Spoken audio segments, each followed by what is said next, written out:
예, 첫 시간에 경제학의 10대 원리 강의 들으셨고, 해당하는 비디오 클립들 잘들 보셨는지 모르겠습니다.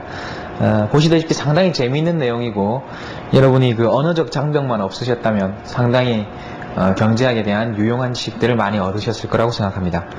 이번 시간에는 제19페이지에 제2장 경제학자처럼 사고하기, 경제학적 사고, 이 장의 내용에 대해서 설명하겠습니다.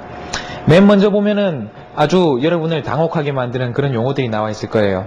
수학에서는 공리, 적분, 벡터 공간, 법률에서는 무슨 법률, 불법행위, 금반원의 원칙, 이렇게 여러분들이 잘 들어보지 않은 그런 어려운 용어들을 사용을 한다는 거죠.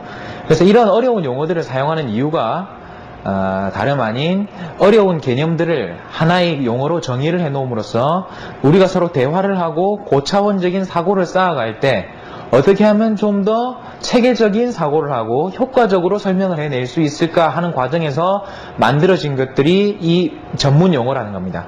여러분이 맨큐의 경제학이나 사무엘슨 교과서 같은 내용을 보면 이 전문 용어를 사용하는 것에 대해서 너무 어려워하지 마십시오 하면서 이 자본, 전문 용어를 전문가들이 주로 사용하는 용어를 자본이라고 이렇게 이야기를 하죠. 이 용어의 전문 용어들을 왜 사용하고 사용하는 것이 사실은 나중에 가서 얼마나 편리한지에 대해서 설명을 하고 있습니다. 그래서 경제학에서도 수요, 공급, 이까지야 뭐 어느 분들이든지 다 아실 거고, 탄력성, 비교 우위, 비교 우위 같은 개념들은 상당히 어려운 개념이란 거죠. 그 다음에 소비자 잉여, 경제적 순손실, 이런 개념들, 나중에 가면 일반 균형이라든지, 외부성, 외부 불경제, 그 다음에, 국제 경제학에 가서도 상당히 다양한 그런 어려운 용어들이 많이 나오게 됩니다. 자, 그렇지만 여러분이 두 번째 단락 마지막에 보시면 알겠지만 이런 전문 용어를 사용함으로써 우리를 둘러싸고 있는 세계에 대해서 유용한 시각을 얻을 수 있다, 이렇게 되어 있습니다. 특히 경제학은 사회과학 분야에서는 상당히 전문 용어를 많이 사용하는 그런 분야로 알려져 있고요. 그래서 경제학자들 사이에서는 이런 농담들까지 있다는 거죠. 경제학자들이 왜 수학을 많이 사용하고 왜 전문 용어를 많이 사용하느냐, 거기에 대한 첫 번째 답이 쉬운 말로 이야기하면 남들도 다 안다는 거죠. 그래서 경제학자들은 밥을 먹고 살 수 없기 때문에 전문 용어를 많이 사용한다 하는 이야기가 있고, 그 다음에 또 이런 이야기가 있습니다. 미국에 가면 서로 무리를 지어가지고 패싸움 하기를 좋아하고, 남들이 알아듣지 못하는 말로들 자기들로만끼리만 이야기하는 이런 사람들이 있는데, 이 사람들을 뭐라고 부르냐는 거죠. 그래가지고 그 수수께끼에 대한 답이 이코노미스트라고 그렇게 농담 삼아 이야기하기도 합니다. 하지만 여러분들이 경제학 체계를 조금씩 접해가시면 알겠지만 이런 전문 용어를 사용하시는 것이 나중에는 오히려 여러분들이 복잡한 개념을 체계적으로 설명하는 데 상당히 도움이 될 거다 하는 내용을 첫 페이지에 설명하고 있고요. 자, 20페이지에 보시면 과학으로서의 경제학 나와 있습니다. 그래서 사회 현상이라는 것이 그렇게 과학적인 대상이냐 하는 문제는 있겠지만 항상 똑같은 답을 주는 그런 대상이냐 하는 것들은 있겠지만, 일단 그런 대상이라 하더라도 과학적인 접근 방법으로 설명을 하기 때문에 이래서 과학으로서의 경제학이라는 용어를 쓰고 있고, 여러분이 언론사에서 경제 기사를 쓰는 사람들을 분류를 해서 이제 경제과학부라고 그렇게 구분해 놓은 내용들 많이 보셨을 거예요. 그래서 언론에서 보기에서도 사회 전반의 내용 중에 경제학은 상당히 과학적인 체계를 가지고 있는 부분이다 하는 내용이 나와 있습니다. 자, 아래쪽에 20페이지 아래쪽에 보면 재미있는 그림이 나와 있죠. 아마 아버님이 경제학자신 것 같은데, 마이클, 나는 사회과학자란다. 전기 같은 것은 모르지만 사람에 대해서 알고 싶은 것, 사회에 대해서 알고 싶은 것이 있으면 내게 물어보면 된다. 이렇게 재미있는 사파가 나와 있습니다. 자, 지금 설명드리는 내용은 출제와 그렇게 많은 관련이 있는 건 아니지만 일단 경제학 체계 또는 경제학의 발전 과정을 알아보기 위해서 간단하게 정리해 두시기 바라고요. 21페이지에 보면 경제학이 어떤 식으로 발전하고 있는지 나와 있습니다. 자, 그래서 여기서 보시다시피요, 경제학의 기본적인 약점이라고 할 수 있으면요, 경제학의 기본적인 약점이라고 할 수 있는 것은 관찰이나 이론 재개는 가능하지만 실험이 불가능하다는 것이 기본적인 그런 한계로 이야기되고 있습니다. 자, 일반적인 과학의 체계는 이렇게 구성되게 되어 있습니다. 기초 관찰을 하고,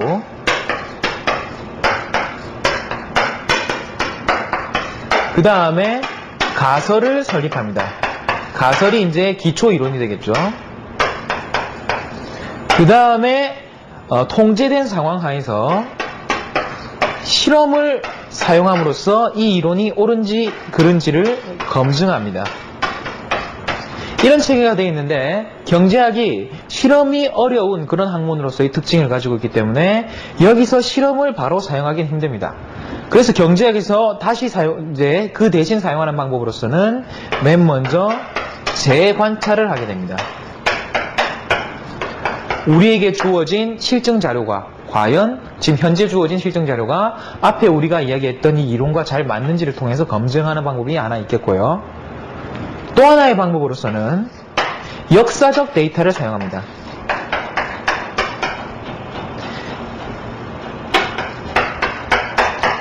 자, 최근에 경제학에서 많은 변화를 보이고 있는 부분 중에 하나가 이 경제사라는 부분이에요. 그래서 역사적 과정에서 이런 하나의 사건이 그 이후 사건들에 대해서 어떤 영향을 미쳤느냐 하는 것을 경제적인 관점에서 설명하는 건데요. 예를 들어서 이렇다는 거죠. 미국 횡단 철도의 건설은 미국 경제 성장에 얼마나 영향을 주었느냐, 큰 영향을 주었다, 영향을 주지 않았다, 이런 이론들을 만들고 그 데이터들을 비교한다는 거죠.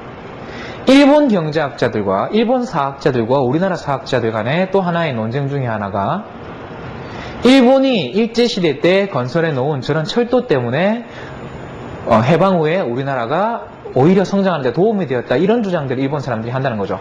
여러분들은 그것을 반대하기 위해서 어떻게 이야기해야 되겠습니까? 기초 관찰, 기초 자료들을 보고 일본의 그런 철도 건설은 우리나라 경제에 도움을 주었다 또는 주지 못하였다, 이렇게 가설을 세우는 거죠. 그 다음에 역사적인 이러한 데이터들을 가지고 일본 사람들 말이 틀렸다, 이런 식으로 검증을 해내는 것이 경제학적인 접근 방법이라는 겁니다. 자, 그래서 실험이 그렇게 쉽지 않다 하는 것이 한계이고, 이를 극복하기 위해서 다시 한번 관찰하거나 역사적 데이터를 사용한다. 그래서 2-1-1의 제목이 과학적 방법론으로서 관찰, 이론, 그리고 또 관찰이라고 이렇게 제목이 붙은 내용에 대해서 어느 정도 이해를 하실 겁니다. 자, 그 다음에 2-1-2의 가정의 역할이라고 나오는데 경제학을 조금 공부하다 보면 여러분이 회의를 느끼실 수가 있어요. 무슨 가정이 이렇게 많냐는 거죠. 케인지아는 물가가 경직적이라고 이야기하고 고전학파는 모든 정보가 다 주어졌다고 이야기하고 이런 식으로 이야기하니까, 아니 그런 식으로 가정만 이렇게 자꾸 세우다 보면은 실제로 결과가 나왔을 때 가정이 지나치게 제약적이라면 결과도 타당성을 잃는다는 거죠. 그래서 가정이 너무 많아서 싫다, 이렇게 이야기하시는 분이 있고, 그래서 농담 삼아 이런 이야기들을 하기도 하죠. 여러분 아마 그 코끼리를 냉장고에 집어넣는 그런 농담 아실 거예요. 그래서 군인들은 들어가라고 명령을 한다 그러고, 그 다음에 이제 목사님한테 시키면 들어갈 때까지 기도를 한다 그러고, 개그맨들한테 시키면 바늘로 찔러가지고 이제 죽을 때까지 지른다든가 뭐 그런 게 있는데, 수학자한테 시키면 코끼리를 미분해서 집어넣는다고 하더라죠. 경제학자들한테 이야기하면 어떻게 하냐면 코끼리가 냉장고에 들어갔다고 가정하자, 이렇게 이야기를 한다는 거죠. 그래서 경제학의 가정이라는 것이 너무 지나치기 때문에 나중에 결론도 문제가 있지 않느냐, 이렇게 생각하시는 분들이 많긴 한데, 사실은 한번 생각해 보세요. 여러분이 분필이 땅까지 떨어지는 시간을 구하는데 여러분이 이 안에 공기가 어떻고 온도가 어떻고 이런 상황들을 모르면 이 분필이 땅까지 떨어지는 시간을 정확하게 알 수가 없다고요. 그렇기 때문에 물리학자들은 이 공간이 진공이고 중력이 얼마라고 가정하자, 뭐 이런 가정들을 한다는 거죠. 뭐 바람은 불지 않는다고 가정하자, 이런 가정을 한 하에서만 분필이 떨어지는 시간을 정확하게 구한다는 겁니다. 그렇기 때문에 이 경제학에서 어느 정도 가정을 한다 하더라도, 사회과학이기 때문에 어느 정도 가정을 한다고 하더라도 유용한 결론을 얻을 수만 있다면 유용한 결론을 얻을 수 있고, 그러한 가정에 의한 결론이 현실 예측력이 있다고 하기만 하면 그 가정을 여러분들이 배제할 필요는 없다는 거죠. 그래서 가정이라는 것이 유용성을 가지고 있기 때문에 가정을 이렇게 줄이지는 않지만, 경제학자들도 최소한의 가정을 가정하는 것이 가장 바람직하다는 내용에 대해서는 어느 정도 동의를 하고 있습니다. 경제학자들이 많이 하는 가정 중에 대부분 단순화의 과정인데요. 이 과정 중에 가장 대표적인 과정이 이제 2-2-2의 과정이라는 거예요. 그래서 이 설명 과정이 너무 어렵기 때문에 우리가 생산 요소로서는 노동과 자본 이 두 가지를 가정하고, 그 다음에 생산된 제품이나 서비스로는 X제, Y제 이 재화 두 가지, 그 다음 이걸 사용하는 사람 또는 사용하는 국가들은 1국, 2국 또는 소비자 A, B 이렇게 해가지고 2요소, 2재화, 2소비자 또는 2국 모형, 2국, 2제, 2요소 모형 이 모형들을 가장 많이 사용했고, 이 모형 하에서 국제무역 또는 순수 교환 이론들이 상당히 유용한 이론들을 많이 만들어냈습니다. 그래서 교과서에도 보시면 22페이지에 두 번째 단락에 보면 예를 들어서 국제무역의 효과를 분석하기 위해서 오직 두 나라, 두 재화만이 존재한다고 가정한다고 하자. 자, 이래가지고 이제 이 가정, 그래서 2요소, 2재화, 2국가 가정이 The Greatest Two to Two라 그래서 경제학에서 가장 유명한 가정 중에 하나입니다. 이렇게 현실적으로 두 나라만 존재하고 두 재화만 존재한다는 것이 뭐 여러분 생각하기에 너무 지나치게 단순화시켰다든지 아니면 아무 의미 없는 가정이라고 생각하실지 모르겠지만 국제교역에 있어서 핵심을 우리가 이해하고 그것을 적용하는 데 있어서는 전혀 무리가 없다는 거죠. 그렇기 때문에 경제학에서는 좀 더 명쾌한 설명을 위해서 단순화 또는 이런 가정을 세운다는 거고요. 이러한 단순화 또는 가정에 의한 대표적인 모형이 그 다음에 나와 있습니다. 그래서 이런 단순화를 통해서 경제를 설명하기 위한 모형을 만드는데 그 대표적인 모형으로서 두 가지가 나와 있죠. 23페이지를 보시면요. 첫 번째 모형으로서 경제순환 모형이 나와 있습니다. 그래서 첫 번째 모형으로서 경제순환 모형이 나와 있는데요. 이 모형은 여러분들이 대부분 이해를 하실 겁니다.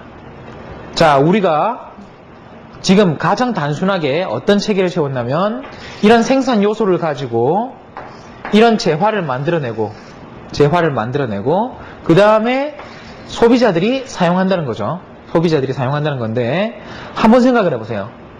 지금 이렇게 삼각형을 이렇게 세 가지 단계로 이렇게 써놨지만 사실은 이 재화를 생산하는 주체는 누가 됩니까? 재화 생산을 결정하는 주체는 기업이 될 것이고, 그 다음에 요소를 공급하거나 요소 공급 누가 해요?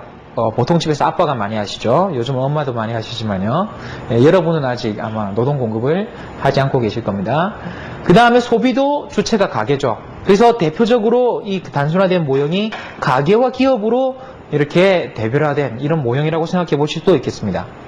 근데 이런 관계에서 어떤 교환이 나타나는 거죠? 자, 노동과 자본을 기업에 제공을 하죠. 이건 어떻습니까? 실물의 흐름이에요. 실물의 흐름이죠. 그 반대로 이쪽에서는 무엇이 오겠습니까? 임금이나 임대료 또는 노동과 자본을 제공한 대가로 임금이나 임대료 또는 임금이나 이자를 지불하게 되겠죠. 자, 이와 같은 관계가 하나 존재한다는 겁니다. 그 다음에 이 소비자로서의 가게와 기업 간에는 또 어떤 관계가 존재하겠어요? 자, 소비자로서의 이러한 가게에 대해서 기업은 무엇을 제공합니까? 재화나 서비스를 제공하죠. 재화나 서비스를 제공하고 그 대가로서 어떻습니까? 그 상품 판매 대금 또는 가격을 받아들이게 된다는 거죠. 상품 판매 대금 또는 가격을 받아들이게 된다는 겁니다.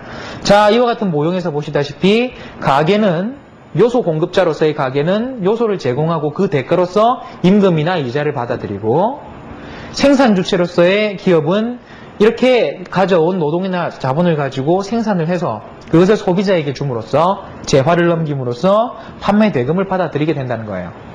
자, 이런 모형은 현실적으로 존재하는 수백 개, 수천 개의 기업과 수백, 수천 가게를 또는 고소득층, 저소득층이라는 이런 다양한 가게를 사실은 지나치게 단순화시켜버린 건지 모릅니다. 그렇지만 여러분이 경제에서 소득과 실물이 순환하는 과정을 어떤 다른 설명보다도 잘 보여주고 있다는 거죠. 자, 그래서 이와 같은 단순화된 모형이지만 경제를 이해하는 데는 더할 나위 없는 좋은 모형이고요. 이러한 내용을 23페이지 아래쪽에 보시면 기업과 가게 간의 재화 서비스 시장, 아래쪽에는 생산 요소 시장, 이 두 가지로 나눠서 순환도표로 설명된 내용이 있을 겁니다. 예, 그래서 여기서 초록색 화살표와 주황색 화살표가 각각 무엇을 의미하는지 그 내용만 이해하시면 되겠습니다. 자, 두 번째 모형으로서 나와 있는 것이 이른바 생산 가능 곡선이란 겁니다. 생산 가능 곡선 역시 이 단순화된 이 가정에서 비롯하고 있다고 보셔도 되겠는데요. 자, 지금 우리가 가진 것이 노동과 자본이라는 이 두 가지 생산 요소가 있다고 생각하죠. 이걸 가지고 경제에서 X제와 Y제라는 이런 재화를 만들어내게 됩니다. 자, 그렇게 될 것 같으면요, 주어진 노동의 양과 자본의 총량을 사용해서 우리가 이제 이와 같은 그래프를 사용하게 되는데요. 모든 노동과 모든 자본을 다 투입해서 X제만 생산했다고 생각해 보세요. 그러면 X제가 많이 생산되겠죠. 그래서 예를 들어 가지고 이와 같은 점이 생산이 될 겁니다. 이와 같은 점이 생산이 되겠죠. Y는 생산되지 않고 모든 자원이 X에만 투입된 상황이고, 반대로 모든 요소를 Y제 생산에 다 투입했다고 생각해 보세요. 모든 생산을 Y제 생산에 다 투입했다고 생각한다면 그와 같은 경우에는 예를 들어서 이와 같은 점이 나타나게 되겠죠. 교과서에는 X축, Y축을 자동차와 컴퓨터로 이야기하고 각각 1000단위, 3000단위, 이건 숫자는 어떻게 붙이든지 상관없겠습니다. 이렇게 표현해 놓고 있는데, 자, 여러분들은 그 다음부터 나머지 점들을 찾아내는 게 임무가 되겠죠. 어떻게 찾아내면 되겠어요? Y제를 조금 어떻습니까? 포기를 하면 X제를 얻을 수 있겠죠. 다른 말로 하면 X제를 얻기 위해서는 Y제를 포기해야 되겠죠. 경제학에 있어서 제1원리가 뭐였습니까? 어떤 선택을 하든지 그 선택에는 대가가 존재한다 하는 것이 1원리였습니다. 그래서 이와 같이 가지는 않는다는 거죠. 여하간에 여기서 이 점과 이 점을 잇는 곡선은 우하향하는데, 이런 식으로 우하향할지, 이런 식으로 우하향할지, 이런 식으로 우하향할지는 아무도 모른다는 거예요. 현실적으로 어떤 식으로 우하향할지 아무도 모릅니다. 현실적으로 어떤 식으로 우하향할지 아무도 모르는데, 교과서에는 어떻게 그려놨느냐는 거예요. 교과서에는 아주 보기 좋게요, 그래프를 이와 같이 그려놨다는 거죠. 자, 그러면 우리는 현실적으로 가능한 세 가지 그래프 중에 왜 일반적으로 이와 같은 형태를 사용하냐는 겁니다. 자, 거기는 이와 같은 다음과 같은 이유가 있습니다. 경제학에서 제1원리가 어떤 선택을 할 때는 그 대가가 존재한다. 그 다음에 그 대가는, 그 비용은 어떻게 측정하냐면, 하나를 얻을 때, 어떤 대안을 얻을 때 포기된 대안이 비용이 된다 그래서, 그 비용이라는 것은 기회비용이라는 입장에서 측정된다 그랬죠. 하나의 경제적 대가를 얻기 위해서 다른 것을 포기해야 되었을 때 그 포기된 대안을 기회비용이라고 이야기한다 그랬습니다. 그래서 여기서 그래프를 이렇게 아래쪽으로 이렇게 원점에서 볼 때 오목하게 이렇게 그린 것들은 어떤 과정에 입각했다고 보고 있냐는 거죠. 자, 생산 가능 곡선이 기울기가 이렇게 점점 변화하고 있다는 거는요, 사실은 무슨 의미를 가지고 있냐면, 이 생산 가능 곡선의 기울기라는 것은 보세요. 처음에는 여러분이 X제 한 단위를 얻기 위해서 Y제를 얼마만 포기하면 됩니까? X제 한 단위를 얻기 위해서 Y를 아주 조금만 포기하면 X제를 얻을 수 있다고요. 다른 말로 하면 X제 한 단위를 얻을 때 포기해야 되는 양이 뭐라고 했어요? 그게 기회비용이라 그랬죠. 그러면 X제 한 단위를 얻을 때 Y제로 측정된 기회비용은 어떻다는 거예요?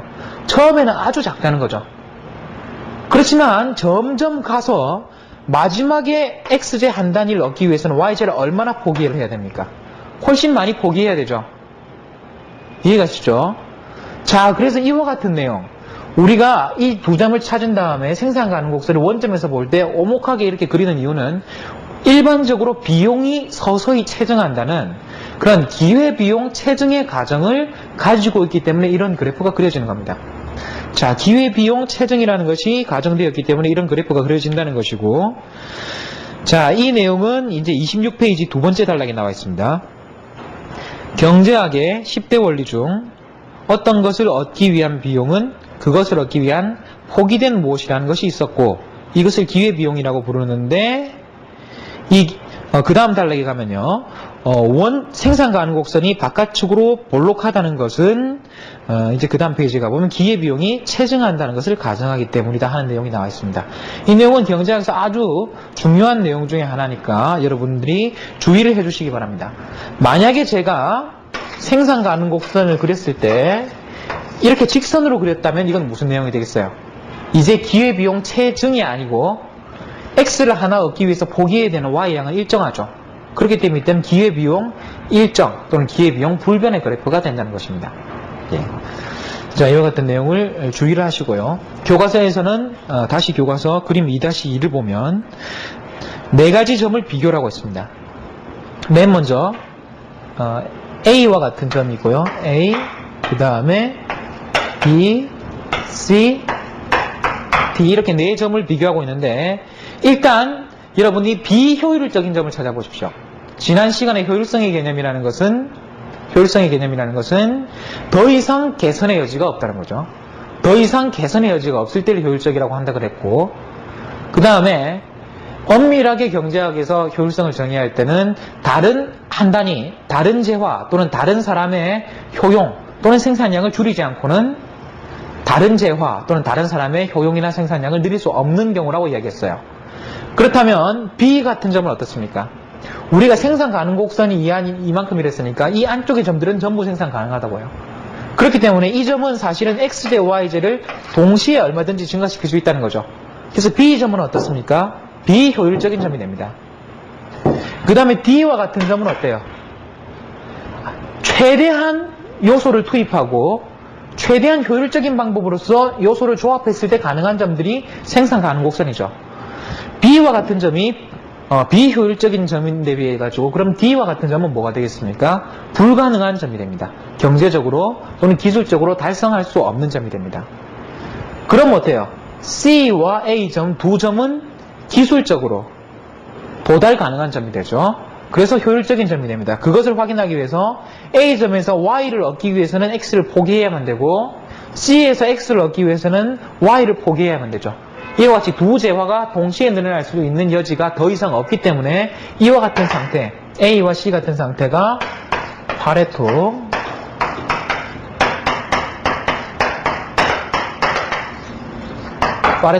이피션트, 파레토 효율적인 이러한 점들이 되겠습니다. 자, 그럼 이제 남은 것들은 A와 C와 같은 이러한 무수한 효율적인 점들이 있는데 그 중에 어떤 점을 선택하냐는 거죠. 그건 여러분이 나중에 무차별 곡선이라는 개념을 배우게 되면 사람들은 X도 좋고 Y도 좋으니까 사람들의 선호 곡선이 이렇게 생겼다고 한다면 사람들의 선호를 최대한으로 늘릴 수 있는 이런 점이 경제학적으로도 가장 바람직한 점이라고 이야기하죠. 그래서 A점, C점이 둘 다 기술적으로 파레토 효율적이긴 하지만 경제적으로는 A와 같은 점이 나중에 더 바람직하다는 이야기가 가능하게 될 겁니다.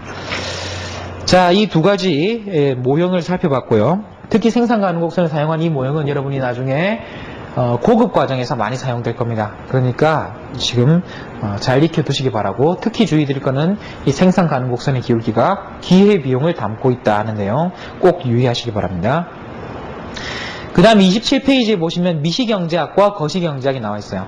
그래서 미시경제학과 거시경제학은 여러 가지로 이렇게 정의를 할 수가 있는데 일단 교과서에 나온 정의를 한번 봐두십시오.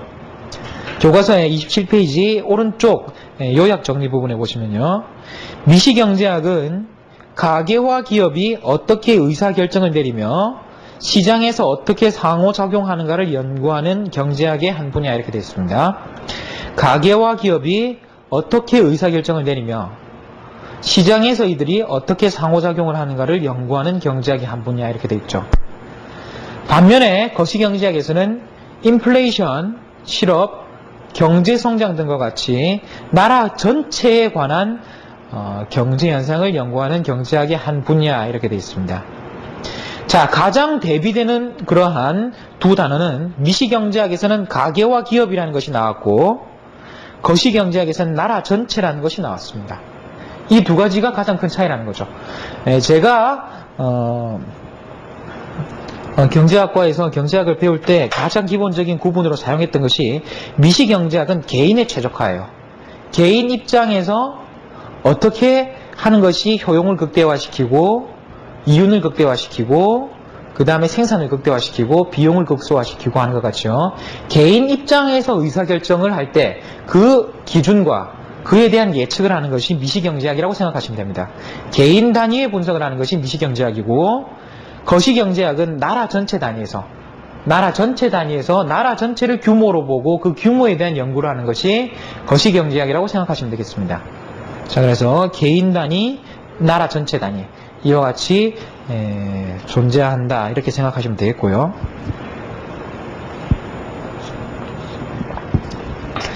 때로는 여러분이 이렇게 생각하실 수가 있겠어요. 야, 그러면 미시경제학만 잘 알면, 개인들이 어떻게 움직이는지만 잘 알면 나라 전체에 대해서도 항상 그 답을 찾을 수 있지 않겠느냐 하는 것들이 이야기가 가능하다는 거죠. 그렇지만 현실적으로 그렇지 않습니다. 현실적으로 부분에 대해서는 참이지만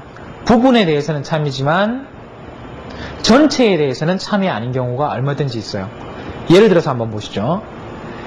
한 국가가 있는데 이 국가 입장에서는 어떻게 하는 것이 바람직한 경제성장 전략인가 하면, 우리나라에서 예를 들어서 이제 수출을 촉진시킨다는 거죠. 수출을 촉진시킴으로써 외화도 많이 가져오면서 실업도 줄일 수 있겠죠. 생산을 많이 하니까요.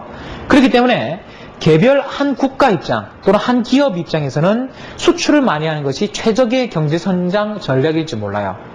그렇지만 여러분 한번 생각해 보십시오. 이 전략이 바람직하다 그래가지고 모든 국가들 또는 모든 기업들이 이런 전략을 사용한다면 어떻게 되겠어요? 모든 국가들이 이런 전략을 사용한다면 그 수출을 받아들여줄 시장이 없다는 거죠. 그 수출하는 만큼을 받아들여줄 시장이 없게 된다는 거죠. 그렇기 때문에 개별 개인에 대한 합의, 개별 개인에 대해서는 다 참이라 하더라도 전체로 놓고 봐서는 참이 아닐 때가 있습니다. 그렇기 때문에 미시경제학과 거시경제학은 독립적인 경제학 체계로서 존재하게 된다는 것입니다. 자, 이렇게 독립적인 경제학 체계라고 존재하지만 미시경제학과 거시경제학은 뗄래야 뗄 수 없는 밀접하게 연결된 관계다 이렇게 나와 있고, 최근에는 또 이와 같은 내용이 있습니다. 그래서 미시경제학과 거시경제학이 이렇게 독립된 체계를 유지하고 있고, 이것이 부분의 참인 것이 전체에 대해서는 참이 아닐 수 있다 하는 이런 원리 때문에 이렇게 유지되어 있지만, 최근에 시카고 경제학파를 중심으로 어떤 이야기들이 되고 있냐면, 거시경제학의 미시적 기초라는 게 나와요. 거시경제학의 미시적 기초라는 게 나오는데, 그래서 최근에는 전체를 설명하는 거시경제학이라 하더라도 미시적인 논리를 외면할 수는 없다 해서 거시경제학의 미시적 기초에 대한 이야기가 나오고, 최근 출제 경향을 보면 최근 한 5년간 한 해도 빠짐없이 거의 이 분야에서 많이 이야기들이 되고 있습니다. 그래서 나중에 여러분이 거시경제학을 보실 때 특히 이 거시경제학의 미시적 기초에 대해서는 조금 주의를 해주시기 바랍니다. 자, 이까지 내용을 여러분들이 주의를 해주시고요. 그 다음에는 조금 그냥 여러분들이 그렇구나 하고만 지나가셔도 될 만한 내용들이 몇 가지 나옵니다. 자, 정책가로서의 이제 경제학자라는 이야기가 나오는데, 특히 행정고시 준비하시는 분들은 이렇게 정책 측면에 조금 주의를 하셔도 되겠죠. 맨 먼저 보면 실증 분석과 규범적 분석이 나옵니다. 그래서 폴리와 노마의 이야기가 나오는데, 임금에 대해서 약간 각도를 달리하는 두 가지 이야기를 하고 있다는 거죠. 임금에 대해서 어떤 이야기를 하고 있냐면, 최저임금제는 실업을 유발할 것이다. 실업을 유발하기 때문에 어떻게 해야 된다는 이야기는 안 하고 있죠. 단지 최저임금제를 실시하면 실업이 유발된다는 이야기만 하고 있어요. 자, 거기에 비해 가지고 노마는 정부는 최저임금을 인상해야 한다고 이야기를 하고 있어요. 분명히 자신의 가치 판단이 포함된 내용이죠. 자, 다른 예를 한번 들어보겠습니다.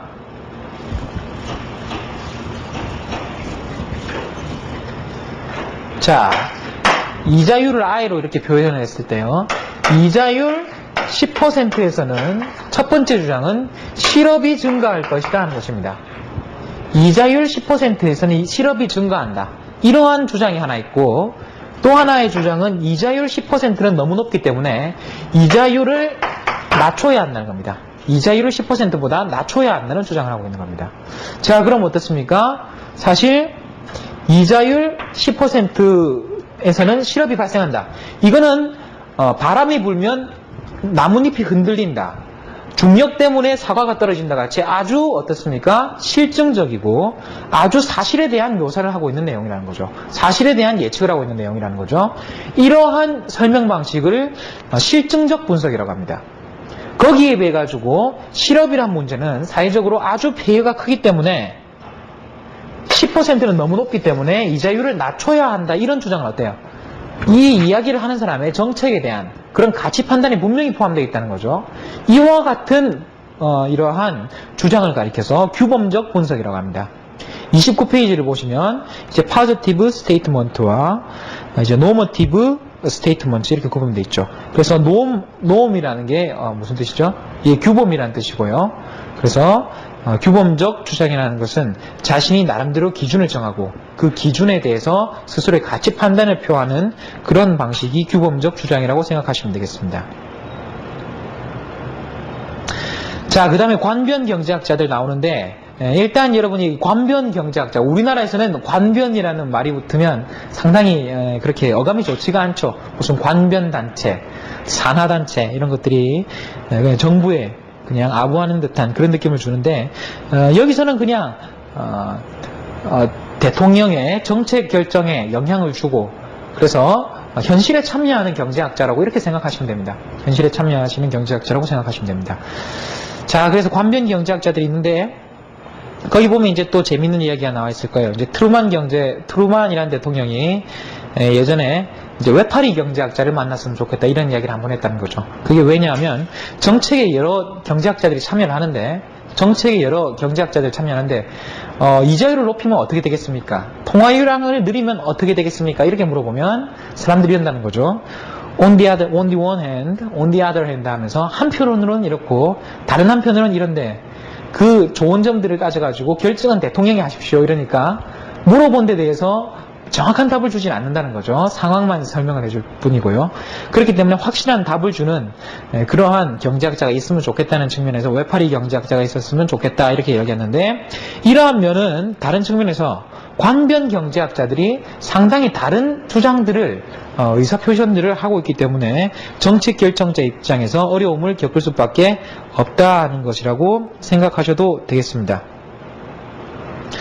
자, 그래서 그 다음 페이지를 보시면 미국과 같은 경우에는 경제자문위원회, 대통령 경제보고서 뭐 이렇게 나와 있는데 우리나라에서도 뭐 경제 비서실이라든지 아니면 KDI에 있는 박사님들 같은 분들 많은 정책 결정들을 위한 그런 자료들을 제공하고 있습니다.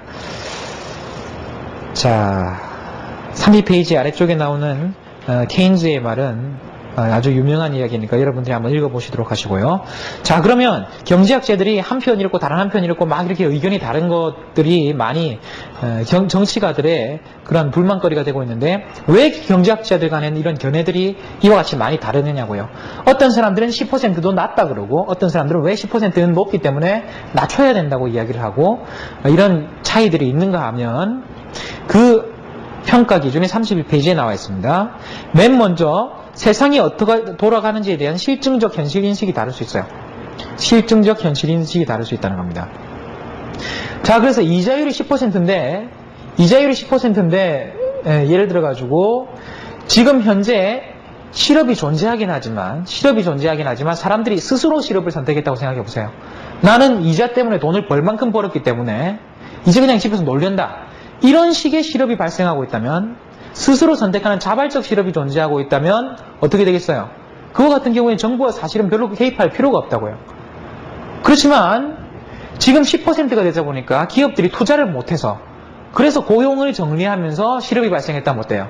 사람들은 사실은 나는 일하고 싶은데 일을 못하게 되는 거죠. 이런 비자발적 실업이 존재한다면 어떻습니까? 그와 같은 경우에는 정부가 개입할 필요가 있겠죠. 근데 현실적으로 실업자들이 일을 하지 않고 있는 사람들이 있다고 할 때 그 사람들이 자발적 실업인지 비자발적 실업인지를 구분하기는 상당히 어려워요. 그런 상황이기 때문에 이러한 실증적 현실에 대한 인식의 차이 때문에 정책이 달라질 수가 있다는 겁니다. 이자율을 그대로 둬도 된다, 낮춰야 된다 이런 분석이 있다는 거죠. 최근에 이와 비슷하게 많이 이야기된 거로는 미국 경기가 호황이냐 호황이 아니냐, 과열이냐 아니면 과열이 아니냐에 대한 그런 여러 가지 논쟁이 있었죠.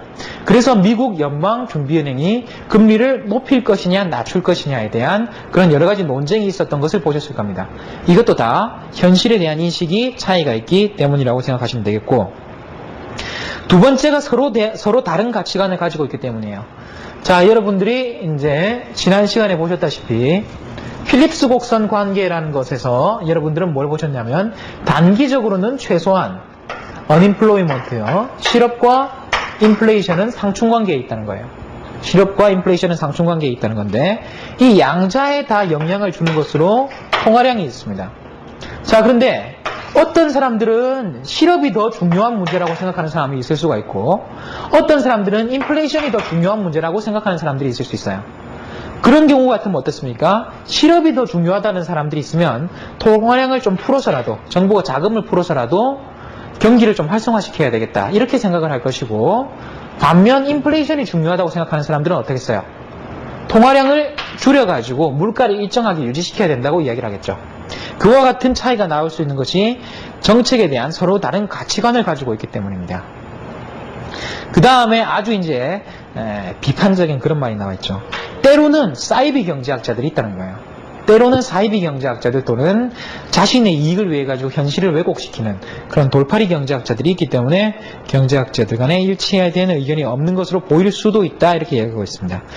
자, 그래서 과학적 판단의 차이, 그 다음에 가치관의 차이, 이 차이에 대해서는 어느 정도 말씀드렸고, 사이비 경제학자들과 돌팔이 경제학자들 나와 있는데, 레이건 대통령이 여기서 아주 크게 당하고 있습니다. 그래서 레이건 경제학 또는 레이건 대통령에 대한 케이스는 경제학에서 상당히 유명한 케이스니까 지금 일단 간단하게 그 개요만 짚어보고 넘어가도록 하겠습니다. 자, 레이건 대통령은 이제 배우 출신 그러한 대통령이어서 그랬든지 경제학적인 기반이 그렇게 강하지는 않았던 것 같아요. 그래서 주변에서 한 이야기 중에 자기한테 유리하면 그냥 받아들여서 사람들 앞에 이야기할 때는 아주 설득력 있게 이야기를 잘한다는 거죠. 그래서 80년대 미국 경제가 어려워진 대표적인 이유 중에 하나가 레이건 경제학이었다고 이렇게 이야기하는 사람들도 있는데, 레이건은 이런 이야기를 했습니다. 자, 미국 경제가 어려움을 겪고 있는데, 자, 총수요 관리 정책, 그래서 우리가 통화량이라든지 재정 정책을 가지고 하는 정책들은 어떻습니까? 실업과 인플레이션 간의 이런 상충관계가 나타날 수밖에 없다고요. 실업과 인플레이션 간의 상충관계가 나타날 수밖에 없다, 이렇게 했는데, 그러면 주어진 생산 능력 간에서는 실업과 인플레이션 간의 상충관계가 나타날 수밖에 없지만, 지난 시간에 또 중요한 내용이 뭐가 있었습니까? 경제에서 제일 중요한 거는 생산성이라 그랬죠. 노동자들의 생산성이라 그랬죠. 그래서 노동자들의 근로 의욕이나 기술적인 생산력을 높임으로써 총 생산 능력을 높여버리면 어떻겠어요? 물가도 떨어지고 생산을 더 많이 할 거니까 실업도 줄어들겠죠. 자, 그와 같은 주장을 하는 것이 이른바 공급 측면 경제학입니다. 이러한 공급 측면 경제학은 80년대 재개되었다가 잠시 숨어들었다가 90년대 미국의 장기 호황과 함께 다시 한번 각광을 받고 있긴 한데요. 지금의 경제학자들은 이렇게 평가를 한다는 거죠. 이 이야기는 누가 봐도 반론을 제기할 수 없을 정도로 옳은 이야기예요. 총 공급을 늘림으로써 이 두 가지 문제를 다 잡을 수 있다 하는 것은 바람직한 어프로치라는, 바람직한 답이라는 것에 대해서는 이해를 하는데, 레이건 경제학은 여기서 어떤 접근을 했냐면요. 그러면 노동자들에게 일을 더 하게 하기 위해서 어떤 접근을 하냐면, 총 공급을 늘리기 위해서 감세 정책을 취해보자는 거예요. 감세 정책을 취하면 어떻게 되냐면, 여러분 생각해 보시면요. 원래는 여러분 임금을 얼마를 받습니까? 여러분은 원래 임금이 있는데 거기서 세금을 뗀 만큼을 받게 되죠. 그렇죠? 세금을 뗀 만큼을 받게 되는데, 이 세금을 낮춰주면 어떻게 돼요? 여러분이 세후에 받을 수 있는 임금이 높아지죠. 그러면 사실은 이렇게 세율을 낮춰준다는 것이 임금을 높여준다는 것하고 비슷한 뜻이 되니까, 임금이 높아지면 어떻게 될 거라는 거예요? 사람들은 일을 더 할 거라는 거죠.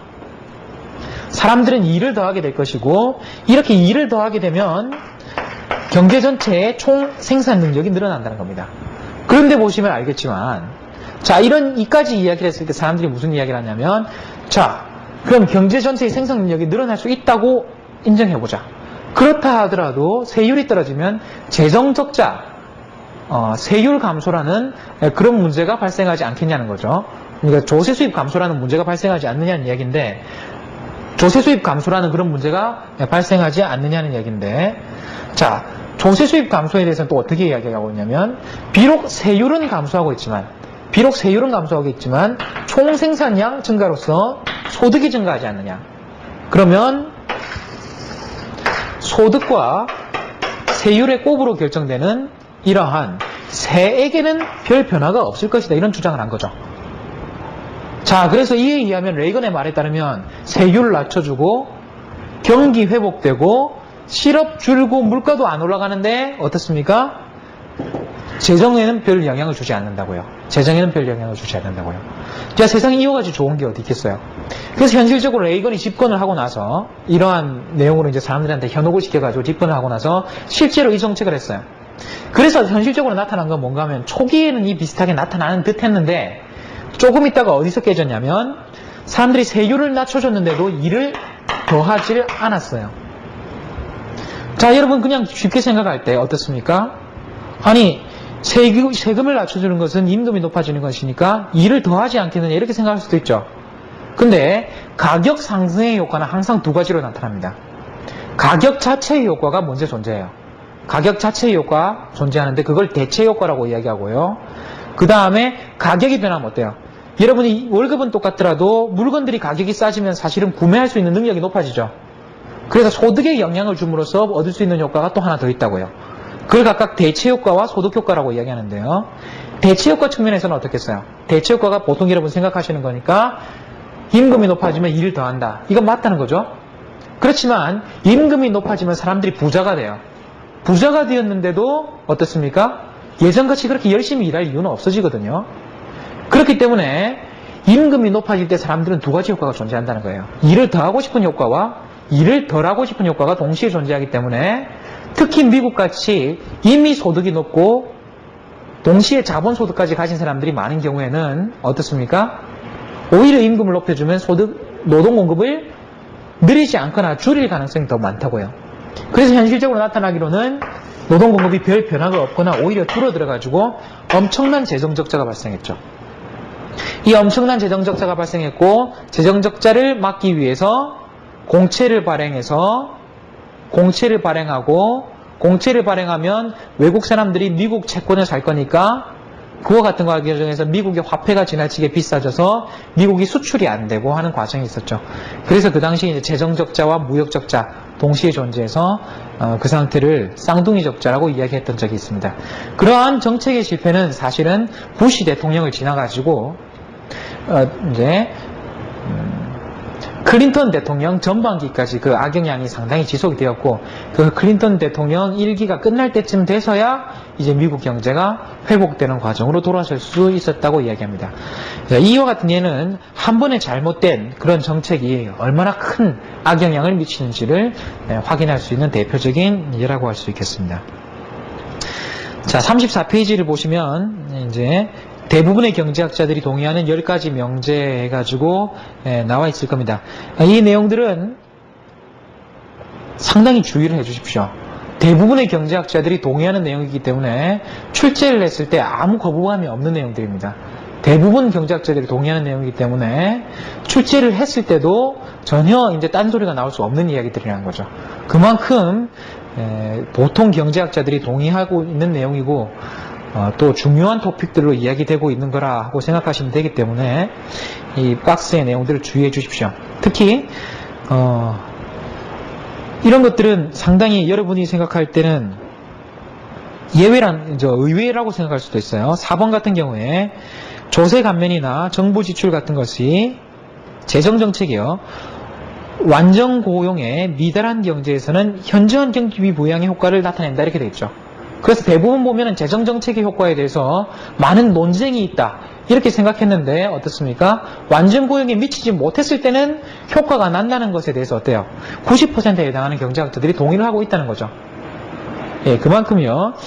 상황에 따라서는 다른 답들을 줄 수 있지만 상황을 특정했을 때는 거의 많은 경제학자들이 동의하는 내용들이 있다는 겁니다. 자, 그와 같은 내용들이 있으니까 주의를 해주시고 특히 2번이나 3번 같은 경우에 국제경제학에 대한 토픽도 많은 경제학자들이 동의를 하고 있고, 그 다음에 이제 9번, 10번 같은 내용은 재정학에서 많이 이야기되는 논점들입니다. 이와 같은 논점들 나중에 여러분 주의해 주시기 바랍니다. 자, 그래서 이까지 내용을 하고 이제 시작해 봅시다 해서 다시 한번 케인즈의 충고를 기억해 두자 이렇게 되어 있습니다. 경제학을 공부하는데 특별한 재능, 특별한 천재가 필요하느냐 하면 그건 아니라는 거죠. 물론 케인즈 자신은 사실은 천재였다고들 이야기를 하죠. 그렇지만 대경제학자가 되려면 필요한 것은 이런 한 부분에 대한 그러한 천재적인 재능이 아니라 여러 가지 재능을 잘 조합해서 가질 수 있으면 된다는 거예요. 철학, 수학, 역사학, 정치학 뭐 이런 것에 대한 이런 다양한 지식들을 포괄적으로 이해해야지만 경제학을 잘할 수 있다. 그래서 이제 예술가처럼 초연하고 청렴하면서도 어떨 때는 정치가처럼 현실적이 되어야 한다. 이런 이야기로 이야기를 맺고 있고요. 마지막으로 한마디만 드리겠습니다. 경제학을 공부하실 때 느끼는 것이겠지만 케인즈가 가진 그러한 영향력이 얼마나 강한가 하는 거 여러분들이 한번 다시 확인해 보시고요. 전 세계 과학 역사상 두 가지 그렇게 겸손하기로 유명한 말들이 있죠. 첫 번째가 뉴턴이라는 사람이 이제 과학자로서 명성을 떨친 다음에 자신의 과학 수준이 훌륭하다고 사람들이 이야기하니까 그렇지 않다면서요. 뉴턴이 자기의 수준은 아직 바닷가에 서서 소라고동을 귀에 대고서 저 깊은 바다를 상상하고 있는 아주 미천한 그런 수준이라고 그렇게 겸손하게 이야기했던 적이 있고, 케인즈가 이런 말을 한 적이 있어요. 케인즈가 경제학을 처음 접하고 나서 자기 친구한테 편지를 쓰면서 혹시 공부를 한번 해보니까 나는 경제학에 재능이 있는지 모르겠다. 혹시나 경제학이 내 재능에 맞는지도 모르겠다. 이렇게 이야기했던 적이 있어요. 그만큼 이제 케인즈도 좋아했고, 그래서 경제학이 20세기의 대표적인 학문이라고 그렇게 이야기되듯이 많은 영향력을 미쳤고요. 여러분도 처음 접하실 때는 경제학이 조금 어렵다거나 이거 그냥 재미있긴 하지만 내가 과연 할 수 있을까 이런 생각이 드실지 모르겠지만요. 여러분들이 열심히만 하시면 얼마든지 유용한 정보들을 많이 얻어내실 수가 있을 겁니다. 자, 여기까지 해서 제 2장의 내용을 정리하도록 하겠습니다.